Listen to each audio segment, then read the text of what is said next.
four very brave virtual reality pioneers, along with myself, who chose to venture into this world. And honestly, we've seen achievement by 11% from our students. Like student grades increased, their ability to come to class increased, attendance rates went up, which, during a pandemic, much less. There weren't any learning losses for students at Morehouse that took our virtual reality class. And I think the modality, the ability for students to reach us, they didn't, wherever they were, they would be sitting on their couches at home, even though their families and things like that were in the room. They weren't embarrassed to cut their cameras on, obviously, because they were their avatars. So it's just so many different reasons why this modality worked for our students and still continues to work, because we're a fully residential program. Students come to class, we bring our headsets to class, and you're not present until your avatar is in class. So there's so many things that can be done, so many things that we have done, and so many things that we are doing. I'm going to show you a clip of this video so that you can get an idea of who I am and what it looks like. This is our first iteration of what Morehouse in the Metaverse look like. It has grown and changed, but I want you to see where we are, and then I might show you a little bit about where we're going and what we are doing. But I don't try to do too many. I didn't do a slide deck for you. I want to answer questions. I want to talk to you all about your craft and what you all are doing a little bit. But let me gear up to share screen because I have hosting privileges now. So let's see. Here we go. Tell me if you all can hear it, because I never am aware if you can or not.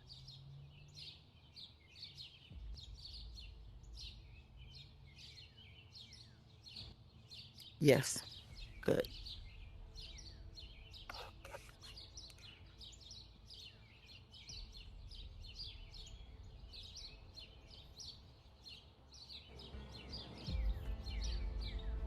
Oh, VR 360 is 360 on? Okay. Yeah, thanks.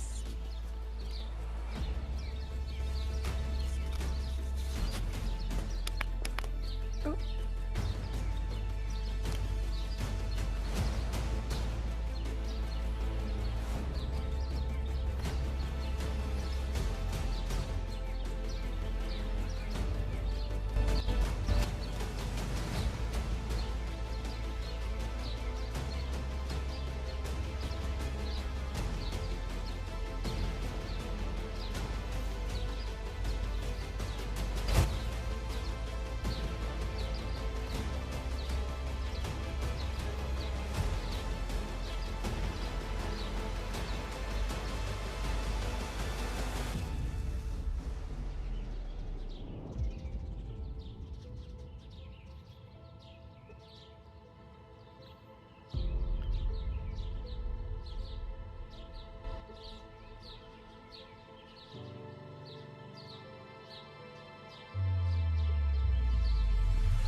Thanks. I think it just needs to make it a little tighter.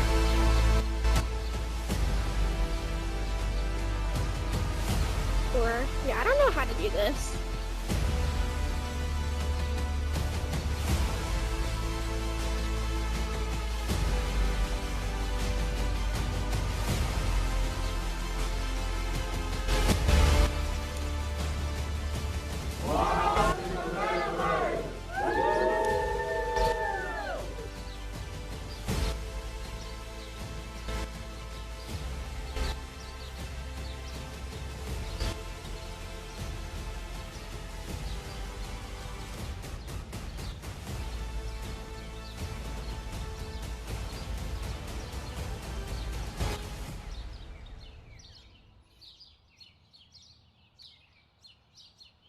Wow. And this is going to show a little bit of the second iteration of what it is. Someone that was going to change people's lives. My oldest brother had meningitis at the age of 4, and it left him brain damaged. It was difficult being a sibling to a special needs child. So my imaginative play was always, how can I find a cure for my brother? That led me down a pathway through science, and I discovered chemistry. As a biomolecular chemist and metaversity director at Morehouse College, I am really an integrative chemist. That means that I will use any type of instrument, software, technology to solve a problem. When the MetaQuest 2 came out, we had an opportunity to demo a synchronous learning campus, and that totally transformed the way that we teach. We have a digital twin of our chemistry lab, which is really cool because they can start the experiment in virtual reality and just walk through all of the steps that it would take to be effective in the lab. Have you learned how to grab the spheres yet? They could hold a molecule in their hand, or they could make it as large as the room and walk the bond. And so bringing that molecular world to life redefined how students actually accepted the information because they could visualize it. Norman, I'm about to join you. No longer can you go back to just sitting in a lecture hall and disseminating information to students. Students want an opportunity to engage with the material. High five me. You felt that? Yeah. Isn't that cool? Right? Virtual reality really lowers the barriers to getting the type of education that you deserve but may not have access to, and completely change the education game. That's cool.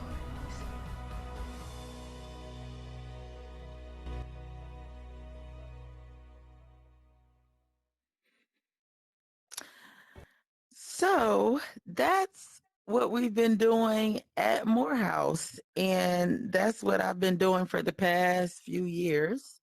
I'm gonna attempt to sit here in front of you, okay, so that we're all sitting.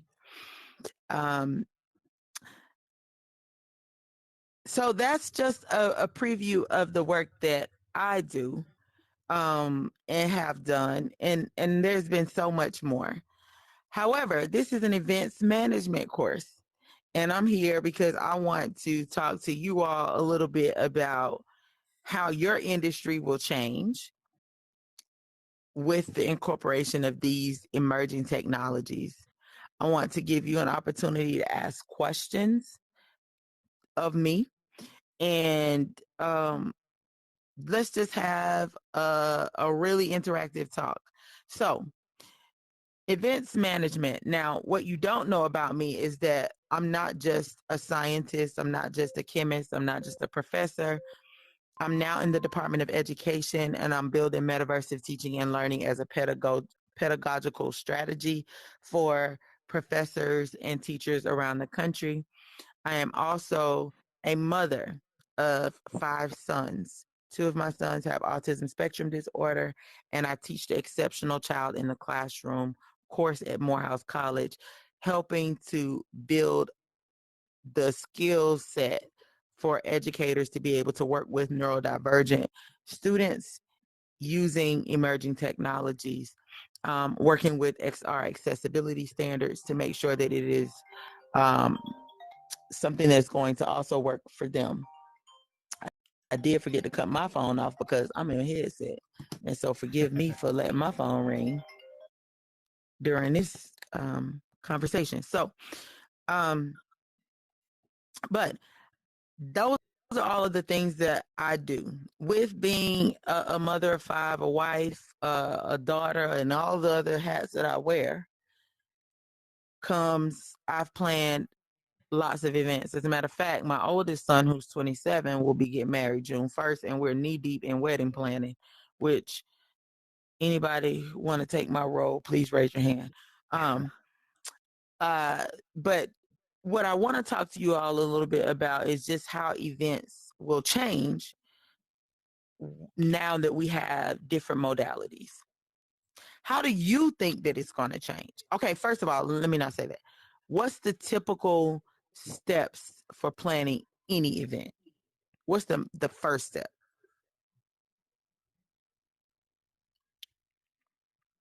You want to raise your hand? Oh, go ahead. You can raise your hand.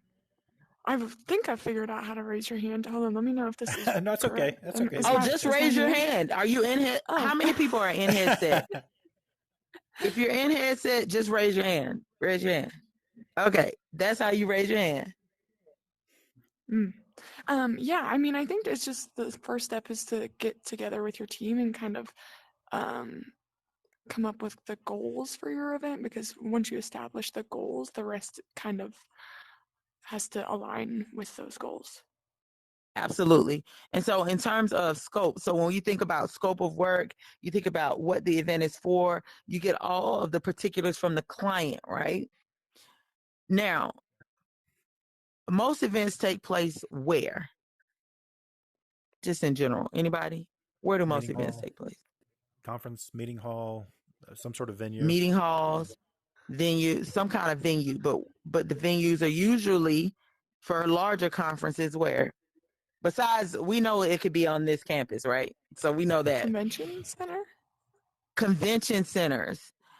Now, most things happen in convention centers. People don't really know this, but most convention centers are nothing but big concrete buildings. Yeah.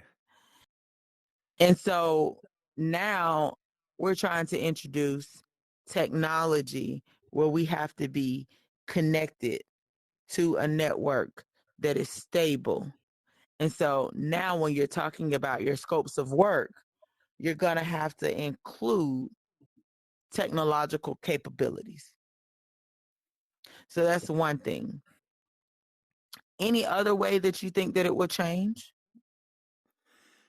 Well, I think participation generally. I think immersive experiences powered by virtual augmented reality are going to allow folks that could not attend in person to attend, to have those, business interactions, looking at product services, attending keynote speeches and presentations, all from the comfort of your home or from wherever you are.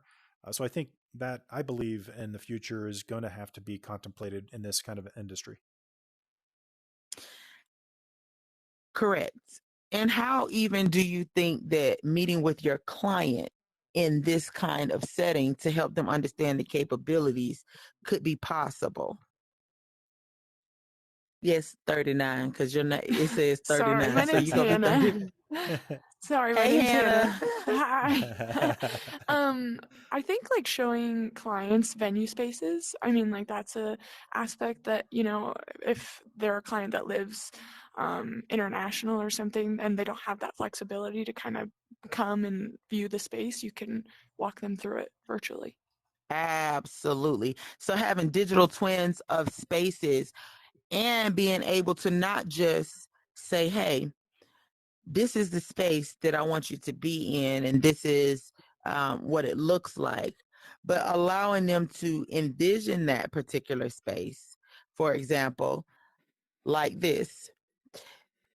Let me do it this way. I'm going to turn myself. I'm going to show you all something that we could all do. Everybody wave. Hold on, let me move out of the way on this side. Everybody wave. Selfie. Okay, so it looks like some action. Yep, it was a big selfie, big time selfie. But one of the things that you can also do as this technology, I so happen to be in a beta group. So let me show you what can happen in this space that is so neat. So not only can you bring people to a space whenever I can find it. Okay, here we go. But look here. You can load artifacts. So just like I took this picture and I put this in this space of us, you can show them what that space looks like, not just with 3D assets, but with other pictures or decorative items or things like that, so that they have an idea of reimagining. Now, we can create what's called snapshots of this space. So what I want you all to do they all have capabilities to open up? Let me see. From I the believe they do. host menu. Yeah. I want you all to all grab an IFX object of your choice, whatever it is. For me, it's going to always be an elephant because I'm a member of Delta Sigma Theta Sorority Incorporated, and that's our mascot. So I'm going to always pull out an elephant. But I want you to pull out your IFX object of choice.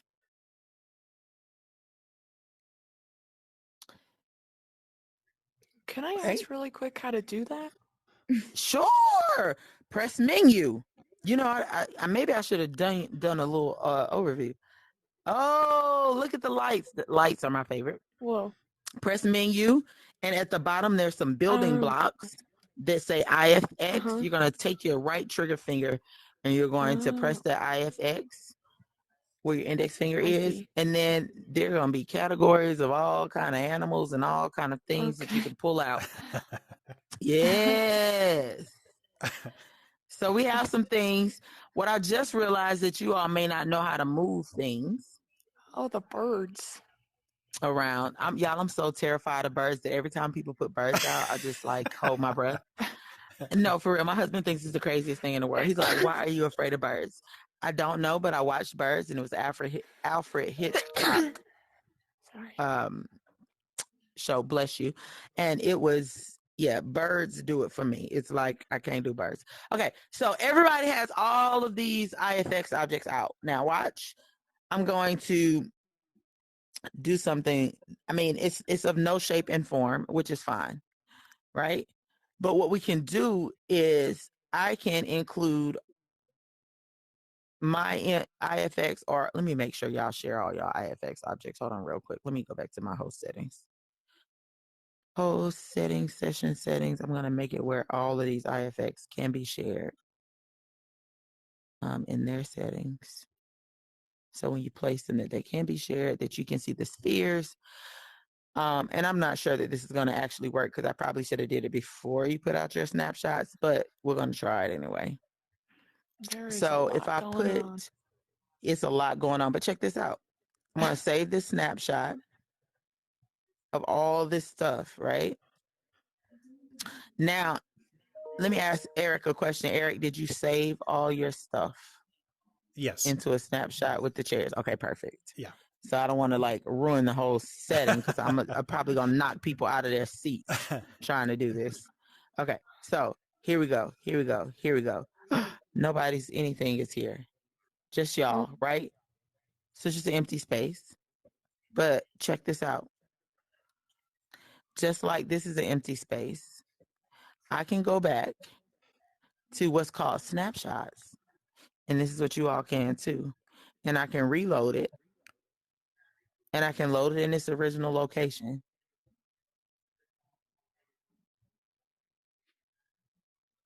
And it only gave me my snapshots. Okay. Eric would have to load his snapshot because I don't have his snapshot. Oh, do you want the original? Anything, the original, yes. Okay. So Eric, reload your snapshot, but everything that I put out, you saw come back into the scenario, and everything Eric put out, you saw just come back into the space. That is something that you can do for your clients. That means that, like, if you go into a space beforehand, you can decorate it, add assets, add artifacts, anything that they want and can have in that space, and you can load it back up for them. So you can recreate anything that you create for them and load it back up no matter where they are. And I just think that's the coolest thing. So my elephant is here. You can also ungroup these things, but that's a way that you can meet with your client, show them what a space looks like, and show them what the space looks like differently, and help them imagine all of the stuff. So I think that's the biggest word, a is really like cool thing. helping them envision what their experience for guests and themselves will be. by doing that. Absolutely. And I think it's so important for people to be able to envision a space, you know, Yeah. and then you don't have to say, well, if you could think about a table being here or a Yeah. chair being here or the setup being here. I want my elephant to go away though. Let me get him to go. I'm gonna ungroup. So you can ungroup objects and then you can then like I can move him out the way if I need to. You just be over here. Um, but you can also ungroup objects and then move things around. So, say you need a certain amount of artifacts in a space, you can put them all out and then ungroup them and then move them around too. It's my favorite way Hmm. to decorate is like make a mess of all the assets that I possibly can and then put them where I want them to go. And you can do that. But it gives you creative freedom that you don't always have, and you don't have to have the thing right then, right? You could have just the asset, you could have just the picture of and create an entire new environment, right? And Hmm. here, say you're doing something that is outdoors, you can let them know what it feels like to for it to be nighttime, just like how when I came in it was night, right? You had the Milky Way sky, right? Um, but it could be nighttime. You can put different sounds. You could put a band. You could put different things, and then they have an idea of exactly what's going to be felt and experienced when their people walk in the door. Hmm. So that's one of the other things. How else do you think virtual reality will change event management and planning?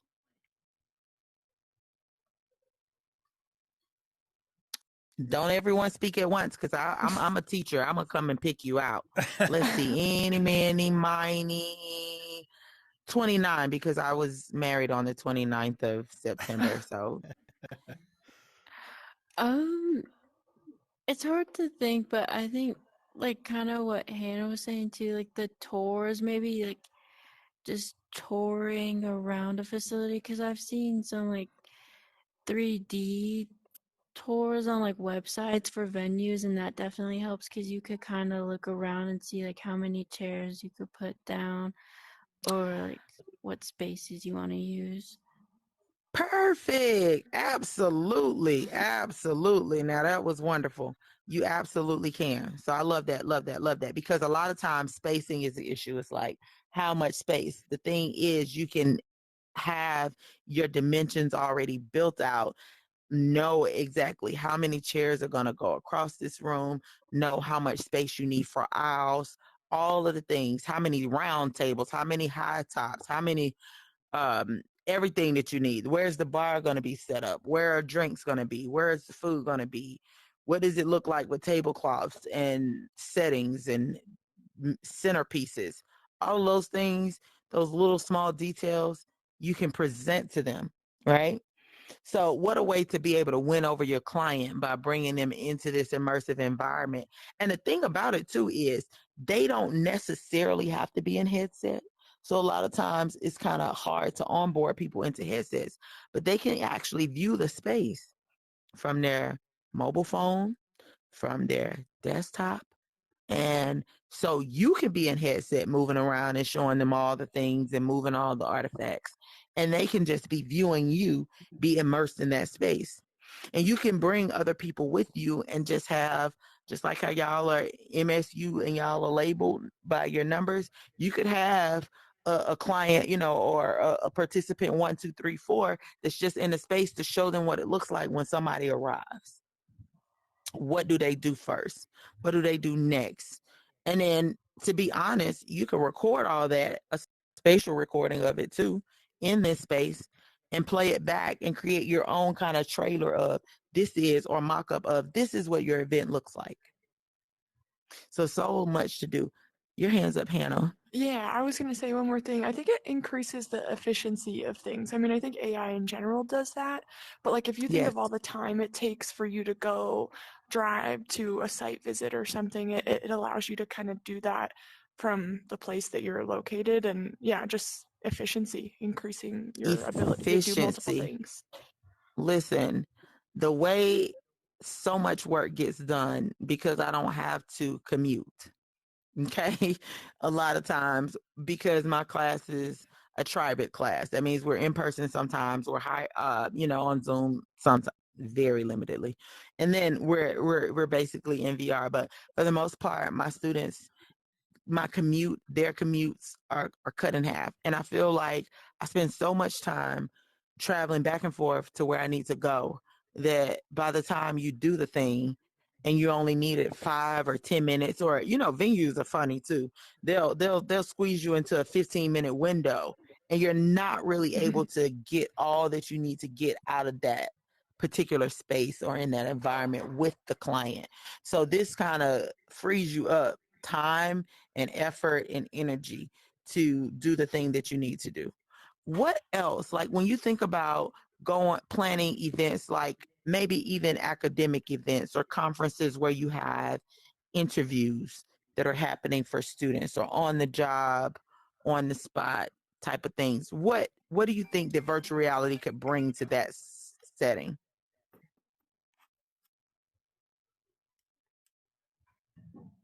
Oh, we're gonna play Ring Around the Rosies because let's see.